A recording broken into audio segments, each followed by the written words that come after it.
I think you've given us a Mm-hmm. gift. Everybody listen back to that little piece. It's a learning there, and then step back. What is your focus? Ask yourself the question. Let's get back into the book.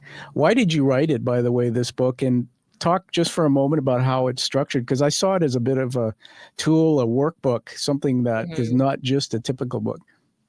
Right. Well, and it was intended that way. It's Yeah, intended to be bite-sized so that the ADHD brain will remain interested and we can really you want to create a little sense of break and urgency for the yeah, ADHD brain. Like you want a little pressure. That's why sometimes people with ADHD perform better when they procrastinate first.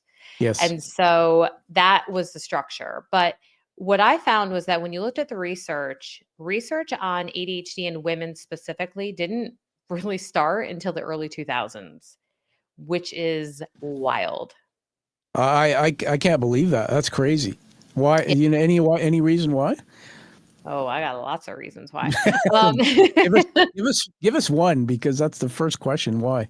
I mean, focus and funding, Really? if the focus wasn't there, if the misunderstanding and the myths around ADHD Yeah. also, because classically hyperactivity was seen as a hallmark for identifying ADHD, and then all the executive functions that came from that.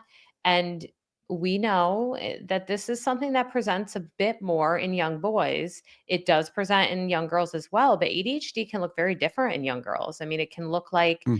internalized flight of thought. It can look like insecurity. It can look like things that feel like anxiety. It can look Yeah. like masking behaviors. It presents so differently in girls, and I think it was more honestly more difficult to detect.